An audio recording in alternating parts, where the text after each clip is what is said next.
let's get stuck into the Echo for a minute, because I have a bit of a, I won't even call it a love-hate relationship. I have a frustration with the Liverpool Echo and some of the journalists. Now, two in particular catch my ire a lot of the time, and they're Paul Gorst and Ian Doyle. So I want to just read you something that was written by Messer Gorst after last night's game, and I want to see if you agree with what he had to say. Now, of course, this is one segment of a greater piece, and the piece is up there on the Echo's website if you'd like to go and read it. So, this is what he was talking about, and this was in relation to the pressure to put out a better team to get a result last night. This is what Paul Gorst wrote, part of it. Instead, Slot selected the exact sort of team that the Liverpool boss would reasonably be expected to do at this stage of a competition that plainly sits bottom in the list of priorities. The message, despite the month from hell, was crystal clear. There's no panic here.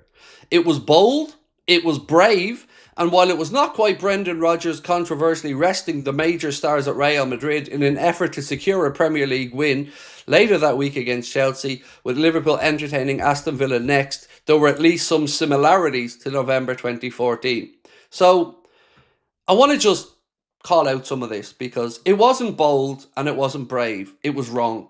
Simple as that. Not bold, not brave, wrong. There were match-going, fee-paying fans that travelled to that game yesterday, and Arne basically stuck two fingers up at them, in my opinion, with his team selection. And it's not just the team selection, it's the squad selection. So we then hear our manager come out and say that before he went out, he looked at Manchester City's 11. Now, just stop for 1 second and answer me a simple question. Why would Arne Slot stop to have a look at the 11 and the bench that Manchester City put out before he went to play that game? Just why? Ask yourself. I'll tell you the answer that I think. It's because he had a built-in ready-made excuse.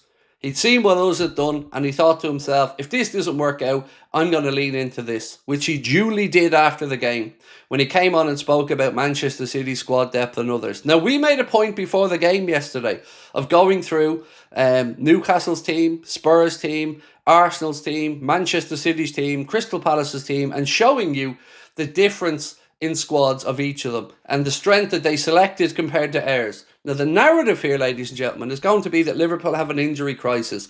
That is also bullshit. And it's not just my opinion on that. I'm going to run you through numbers on that. So, you know me, I'm outspoken. And I asked Paul Gorst on X via our account, does he have a spine? How does he manage to stand up if he doesn't have a spine? Because this isn't journalism. This is cheerleading. This is bullshit. This is brown-nosing. And it does not represent the opinions of a fan base, nor do I claim to myself, by the way, nor does it represent honesty. It is nothing short of bullshit that they continue to just brown-nose the club at every opportunity, despite some clear failures. I don't know who they represent. I don't know the readership, but I know as a Liverpool fan, I read some of the stuff that I see there and it absolutely boils my blood because it's not based in any kind of reality whatsoever. So now let's move on to talk about the injuries. What injuries do Liverpool currently have and when are they back? Now, full disclosure, a lot of this information I'm about to read out to you is from Sky Sports, so credit them for these pieces. So Alisson Becker, he's ruled out, we know that. He'll be back November the 10th. Stefan Bajcetic, the rumoured return date for him is the Real Madrid game next week. So will he be in a starting lineup? Probably not, but he's expected to be back then. Then we have Ryan Gravenberch, who is now fit and available and should be playing the game against Villa on Saturday. Isak and Leone. Again, Isak should be back for the game of the weekend, if not definitely Real Madrid. So then you've got Leone, who's a long-term one, Curtis Jones, who we don't know when he's back, and Jadon Danns. So do we really have an injury crisis? No. Do we have a squad that is smaller than others in the Premier League? No. It's just more excuses from a manager that spent nearly £500 million, or a club that spent nearly £500 million. Now, again, I told you I have numbers to back up what we're talking about here. So let's look at the days lost from injuries so far this season in the Premier League. Again, compiled by Opta, not by me, not by another fan, backed by facts. Who sits top of having missed most days in the Premier League this season with injury? Is it Liverpool? No. It is Spurs. And I did forget Frimpong. You were correct, Ari. I did forget Frimpong. Thank you for that one, mate. That, by the way, has been confirmed for 6 weeks, Jeremy Frimpong. And thank you, mate. I did forget that, and I always want to be balanced and fair. So Spurs sit top of the pile, a long way clear of anybody else. You have to look down to the middle of the league before you start to see where Liverpool are. So these teams all have more injuries or have missed more games this season through injury than Liverpool. Spurs, Sunderland, Chelsea, Crystal Palace, Brighton, Manchester City, Arsenal and Burnley have all lost more days to injury than Liverpool this season. So why is it that it's an acceptable excuse for us to put out a piss-poor weakened squad last night?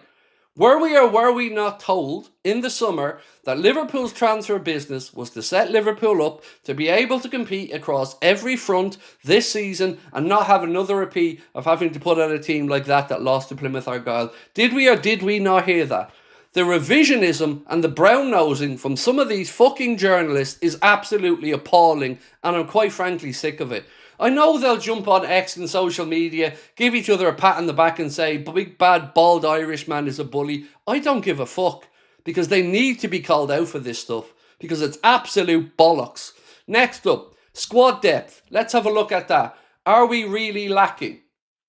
So Arsenal, Liverpool, Manchester City, again, transfer mark as the source, Sky Sports is the article.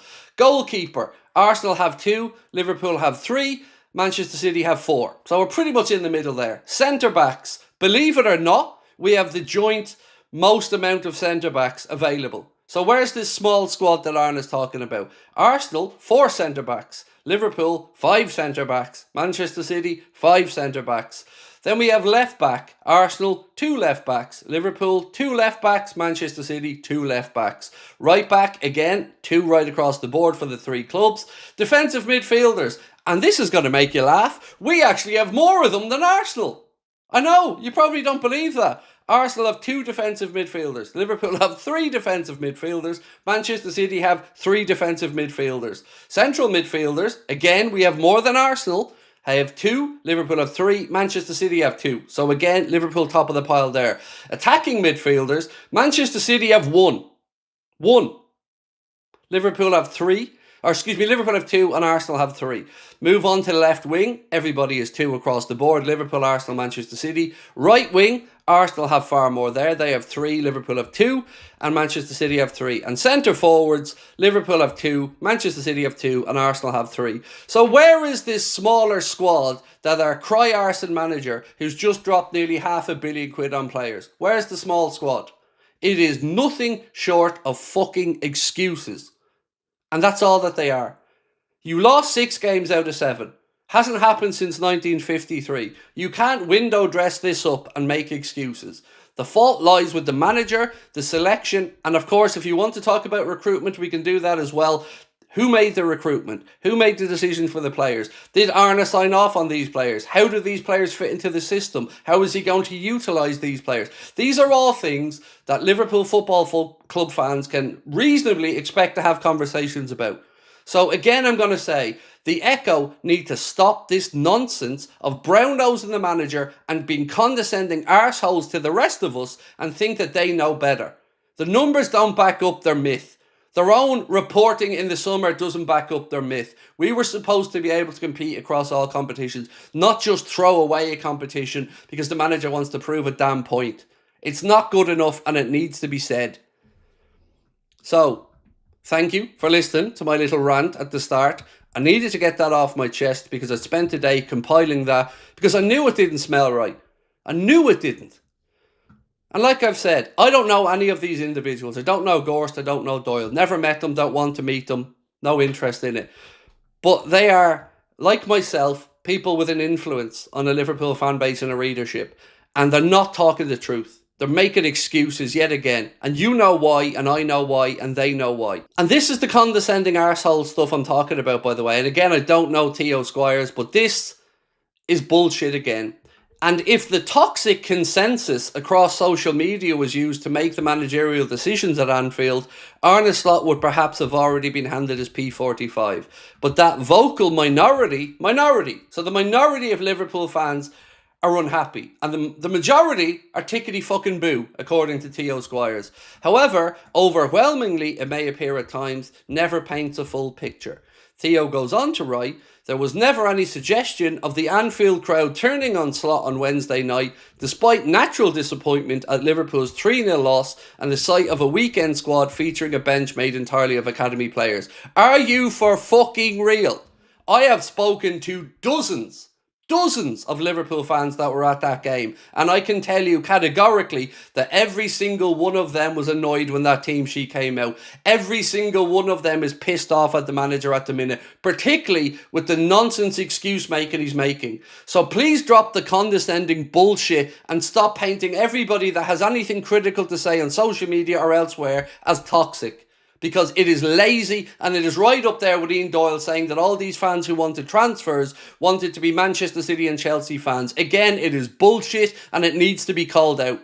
Because it isn't balanced, it isn't actual journalism, it is brown-nosing nonsense. Simple as. End of.